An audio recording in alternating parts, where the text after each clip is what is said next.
Welcome to the Triple S podcast, where we discuss the standings, the scoreboards, and the statistics. Today, we look back at the divisional round of the NFL playoff and look forward to the two exciting conference championship games tomorrow. First, we go to the Bengals Bills game up there in Buffalo. The Bengals curb stomped the Bills. The Bills just failed to make any big plays all game. Josh Allen was moving the ball around, but they only scored one touchdown. They didn't have any plays over 35 yards. And the story of the game was the Bengals defense, which completely swarmed Allen, not allowing him to scramble at all where he does his best. And I think the name of the game was Tyler Hubbard.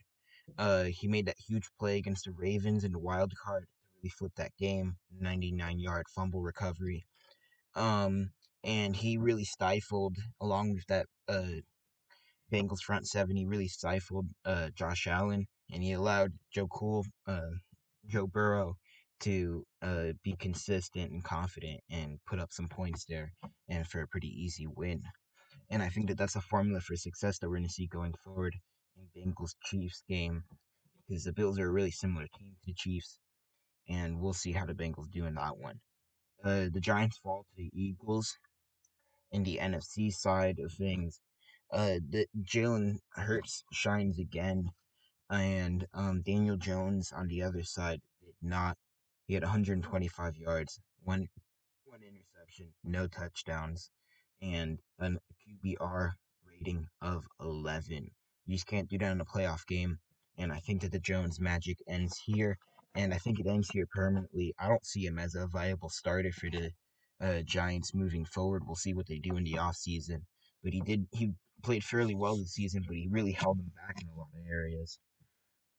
And on the other side, Jalen Hurts just continues to outperform every quarterback that he faces. Two touchdowns through the air, one on the ground. The whole running game for the Eagles was great. They had 290 yards total. Miles Sanders had 90. Kevin Spalding had 110. You, uh, and Jalen Hurts had 34, three-headed attack.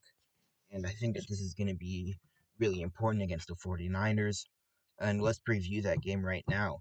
Uh, the 49ers also have very multifaceted attack there with Debo Samuels and Christian McCaffrey. And they have Brock Purdy, who has shown up as a Cinderella here. I like Brock Purdy, but I don't know if he's enough to will this team to a win. I don't think he has the experience, uh, and he's still learning to be in this system. And I don't think he can will this team to a win like that. On the other side, I definitely think that Jalen Hurts can. I think that the Eagles are the best overall team. I can say, though, that the 49ers are the best team outside of the quarterback position. They have the best support cast. But even if Jalen Hurts is really going, I think that Nick Bosa can stop him. And I think that 49ers defense can stop that run game. And I think that that makes this game a lot closer. I think it's a very close game, but in the end, I think that the better quarterback prevails. I have Eagles 24, 49ers 21. Now let's go to the AFC side of things, where, as I said, I think that Tyler Hubbard will be a key to the game. If he can maintain Mahomes, and it's a big if, it may be game over for the Chiefs. I don't see Joe Burrow making a lot of mistakes. He's a very efficient and a very methodical quarterback. And as long as they can score points effectively and they can contain Mahomes, this should be a win for the Bengals. The Bengals just have more weapons. I think that Mahomes is more of a playmaker than Burrow is, and that presents problems for the whole league, not just the Bengals, as we've seen this whole season. But Burrow has more of the weapons. And I think if Burrow is able to find some holes in that Chiefs defense, especially in that weak linebacker group, they should be able to have a win.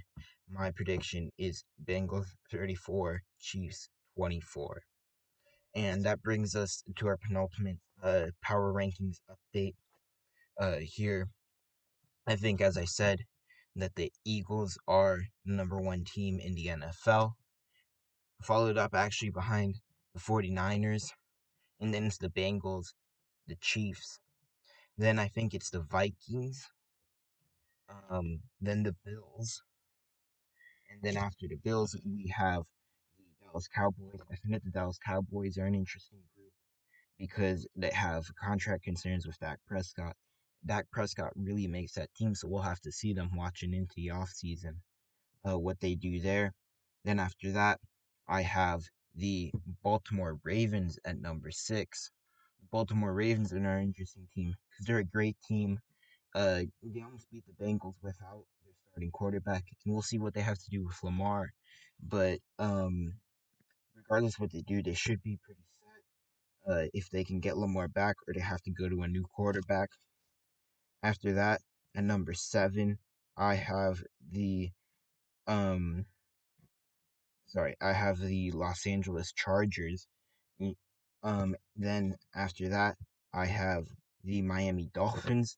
The Miami Dolphins, they sort of sputtered out there at the end because they were injured, but and they lost in the wild card round without their quarterback as well. It was another close game though, and if Tua comes back healthy, they should be a really scary team. After that, at number eight, I have the Jacksonville Jaguars, then the New York Giants at 8 and 9. I think they're both really similar teams. They had quarterbacks that really stepped up in year two. It's not year two for Daniel Jones, but he really stepped up as well, and I think it shows on both sides of the team how much a difference coaching makes. In Jacksonville, you had Urban Meyer, who really just drove the team to the ground. And when you have an experienced an experienced coach in Doug Peterson, who's really able to right the ship. Out there in New York, they've been uh, rotating through coaches. They last had Joe Judge, and they finally got a real culture pick there in Brian Dable. He's really energized the fan base and energized his team, and I think that that's a big reason why they did so well out there. And then rounding out the top 10, I have the uh, the Detroit Lions, actually. I think that the Detroit Lions did much better than anyone expected. They didn't make the playoffs, but they were really good out there, and